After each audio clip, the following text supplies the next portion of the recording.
Hello students, welcome to Legacy IAS Academy.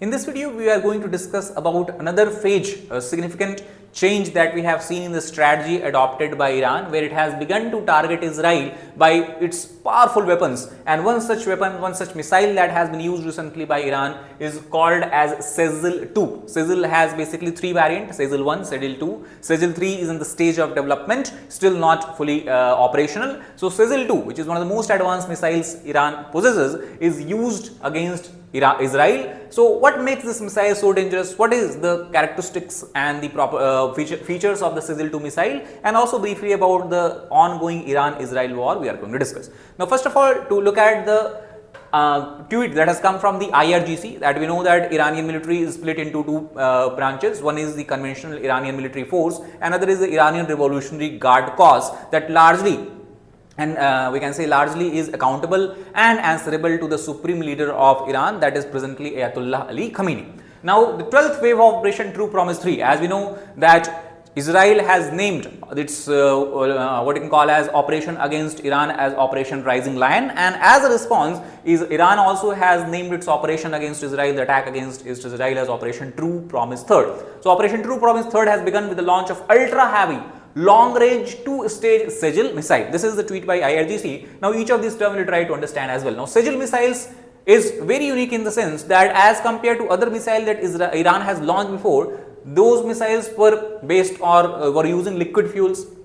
However, Sejjil missile uses solid fuel. They have long-range capabilities and are among Iran's most accurate and powerful strategic weapons as such. They possess the ability to penetrate and destroy critical enemy target, and this is the image you can see, screenshot, screen grab you can see on your on the screen, where we can look at the Sejjil missile as is captured in the sky as such by the onlookers. Now, if you look at the Sejjil missile, let us try to understand the features of this missile. So, first of all, it comes under the category of MRBM. As we know that ballistic missiles, which generally follow the trajectory by the gravitational, that is largely what you can say, shaped by the gravitational force of Earth, we have three ranges of ballistic missiles: short range, medium range and long range. So, this comes under the medium range ballistic missile category. It is in service under the Iranian government, Iranian military we can say, since 2014. The cost of production is about $500,000 per unit. If you look at the features of these or a specification of this missile, it weighs about 22.5 tons, length is about 18.2 meter, diameter is 1.25 meter, and it is able to carry a warhead. We know that a missile is nothing but a carrier, and what it carries, it can carry warheads. This warhead can be nuclear or non-nuclear in nature. So it is able to carry warhead of a weight 500 to 1500 kilogram. Now why it is important? Because it is the weight of warhead that a missile carry determines the kind of destruction it is able to do upon impact as such. Higher the weight of warhead a missile is capable of carrying, greater will be the extent of destruction upon impact. As I told you, it is unique in the sense because it is using solid fuel as a propellant. And what is the advantage of using solid fuel is that missile can be ready to strike in a very short span of time, giving very small time for the enemy or very short time for enemies to get prepared as such. So it can be launched by mobile launcher also. That means Iran can launch this missile not only from its conventional missile launch site, but anywhere through the entire country and region as such. Operational range is very important, that is between 2000 to 2500 kilometers, and with this range Iran is able to reach everywhere in the West Asian region or the Middle Eastern region as such. Accuracy is up to 50 meters. So these are the major features that we can look at the missile as such. Now to understand the range, the significance of range, the actual distance between the capital cities of Israel and Iran, that is Tel Aviv and Tehran, is just 1000 miles as such. Now we talk about the Sejjil missile. First of all, missile launch came on the day 7th of the Iran-Israel conflict. We know that it was on 13th of June, Israel has launched its operation, striking the nuclear capabilities, military capabilities, targeting and assassinating the major military commanders as well as nuclear scientists of Iran, with the sole purpose of degrading the capabilities Iran possesses to cause damage to Israel in the future. And also one of the ambition of Benjamin Netanyahu as stated was to cause a change of regime in Iran by toppling the Ayatollah government and bringing such kind of government which may be more friendly to the Western countries, including Israel as such. And it is interesting to note this point that before the 1979 Iranian revolution, Iran and Israel were not enemy, rather they were allies. As long as Iran was governed by Shah, we know that Shah Raza Pahlavi dynasty, to which most of the rulers belong to, as long as they were ruling the territory of Iran, they are very friendly and more what you can call as liberal in nature. At that time, Iran was considered as one of the most modernized Islamic nation across the world, and it was somewhere we can say it was equivalent to the kind of life we see in Turkey, which is more liberal in nature and not and does not follow strictly the Sharia law as we see in the other countries such as Afghanistan, Iraq, Syria and all that as such. So basically, due to the Israeli strike carried by Israeli air forces in Iranian territory, Iran has responded by launching several ballistic missiles such as Fatah-1 missile, again one of the most potent missile that Iran possesses. It has launched few days back, and now we have Sejjil-2 that we are seeing here. So what we can understand is largely it is a do or die situation for Iran, because to a large extent Israel has claimed that has desecrated, it has basically damaged and decrypted the capabilities of Iran to launch missiles, as well as the air defense system of Iran also has been neutralized as such. And that is why Israel is claiming that it enjoys air superiority over the Iranian airspace, meaning that Israel can target any part of Iran by using its fighter jet aircrafts. So that is because AD system, the air defense system, has been completely degraded. So as a sensitive Iranian nuclear facility has been targeted, Iran has retaliated by its own missile attack, and this particular missile becomes important because Israeli government is saying that it has caused damage to the nearby hospital as such. On the other hand, Iran has claimed that hospital was not target, hospital was damaged due to the shock waves that result due to the impact and collision and blasting of missiles as such, of the warhead as such. Now, while Israel claimed its target was facility used to assemble components for nuclear weapons, Iran said its attack had aimed at an Israeli military site, stating that the hospital damage was caused by blast wave, as we have discussed. Now, let us try to look at the brief history of the Sejjil missile. It is developed, the Sejjil missile we talk about, the development of this missile likely began in the late 1990s, building upon other accumulated experiences of Iran. Earlier, before Sejjil, Iran was able to develop further earlier missile system such as we talk about Sejjil, which is a short range ballistic missile. So obviously, if you look at in incremental stages, you have short range and medium range and long range. So Sejjil 3 we talk about, which is still in the development phase, will be example of a long range ballistic missile. According to US Pentagon sources, missile profile of the Sejjil closely matches those of Ashura, Ghadar 110 and the Saman missile as such.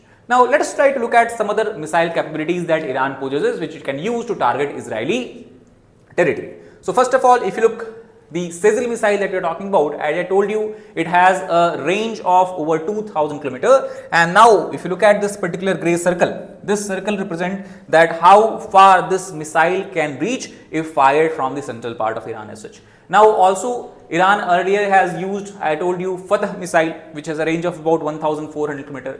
Other missiles it has is Zulfagar, Qiyam, then you have Somar. So, several missiles it possesses, and as you can see, the missile, that is the Fatah missile you talk about, it can go as far as the Egypt, and it can also capture Saudi Arabia as such, or basically it can be used to target Saudi Arabia as such. Also, we have to understand that Sejjil 2 has been tested at least 6 times. So, its accuracy is something that Iran has tried to refine with passage of time. One of its most notable tests was when it flew over more than 1900 kilometers into the Indian Ocean, and this test was important because it demonstrated both the range that Sejjil missile indeed can go up to 2000 kilometers of range and improved navigation system. So, total 6 stages of this launch or testing that we can talk about, it has ensured that the fine tuning and accuracy and flight stability of missile is also ensured. Most important trial that was undertaken by Iranian military was in the month of May 2009, which was specifically aimed at upgrading guidance and targeting technology, and which is a crucial improvement for hitting military grade installations as such. And that is why Iran has used this particular missile to target Israeli military site. Now, the question comes, what is the significance of these kind of missile launches by Iran? Earlier Fatah 1 and now Sejjil 2. The appearance of Sejjil 2 is an active war theatre. Many strategic experts believe is a new milestone as far as the Iran's military doctrine is concerned. because the development of Sejjil missile series was largely from the perspective of regional posturing. And now it has largely come to a point where real-time deployment by Iran is being observed here. So this is a very significant change, because both from the perspective of Israel as well as the partner, the countries it has, for example, US, European Union, and overall broader international community, this introduces new challenges in the missile defense and regional strategy as such. And as we have discussed already before, due to the solid fuel on which missile is based on, it can be fired from remote hidden locations and do not require external fueling. Due to external fueling that is needed in the liquid propelled missiles, the time duration taken to launch a missile is very what you can call as long duration, and as compared to them, if you want to do a surprise attack on the enemies, especially when you are involved in the asymmetric warfare, because again, if you combine Israel and because US also has entered in the war recently, we can understand that Iran does not stand a chance if it does not uses such kind of weapons it possesses to have a certain degree of advantage even for some sort of diplomatic standoff. Now, we try to understand recently one other big change has happened because of it, and that is when Donald Trump has decided to join the war, Iran-Israel war, from the side of Israel as such. And he also has hinted that there is a possibility to topple the Ayatollah regime, and he has given his slogan, that is MAGA. MAGA, as you know, is a slogan given by him to make America great again, and now he is trying to make Iran great again by toppling Ayatollah regime and bringing US friendly government as such if possible. Now, the use of the bunker buster bomb that has been carried out by US can also be considered as a very significant step, an event in the entire war, Iran-Israel war, because the bunker buster bomb, as you can see from here, can be only carried by American bombers, and the B-2 bombers were used by US here. It is believed that about 6 B-2 bombers participated in the operation that is called as Operation Midnight Hammer, and over 12 bunker buster bombs were used to target Iranian military nuclear sites such as Natanz and Fordo. Fordo is the most significant one because it is believed to be located 300 feet below the ground as such, and any conventional missile will not be able to go and cause any kind of damage at such a greater depth. It is only the bunker buster bombs or missiles such as MOP can do such damage, and that is the reason behind the involvement of United States. Again, if you look at the GBU, also it is called as, or bunker buster bomb it is called as, basically it uses two bombs. The first bomb try to cause damage at the surface and create a pathway for the second bomb, then second bomb follows into the hole created by the first bomb and explodes, causing further and more damages. So, several hundred feet, 200, 300 feet below the ground surface, the damage we can see if such kind of bomb is used. And now satellite images also are coming up here. For example, if you look at this particular satellite images from Maxa technology, you can see 3 craters on the land. These 3 craters are around the Natanz and the Fordo nuclear site as such. So, actual damage assessment is not done by Iran or has not been published and stated by Iran as such, but from the satellite image obviously we can see how successful these attacks were as such. Now, due to this attack by US, involvement of US on the side of Israel in this war, it has changed the overall calculus of the war, and that is why we have seen Iranian foreign minister going to Moscow to meet President Putin, and maybe he would ask some sort of help, maybe it is the diplomatic help, maybe it is the military help. We have to wait, watch and see how this entire situation unfolds. But one thing seems to be certain, that entire Middle Eastern region seems to be sitting at the cusp of what you can call as a large scale war, a cusp of a war that may spill out, engulfing the entire region, with repercussions spreading not only in the Middle East but also other regions of the world and even the entire world as together. One major implications obviously we have begun to see is the rising prices of crude oil, because Iran has a large scale control over the major lines of communication, 3 lines of communication through which more than 20-30% of oil and gas passes. So, we have to wait, watch and see what is going to be the next stage, how Iran retaliate and respond against the US attack, because against Israel attack already they have been launching ballistic missiles, drones and all that. So, that is all about this video. If you like the video, please hit the like button, share the flash, friends, subscribe to the channel for more such content. Thank you very much.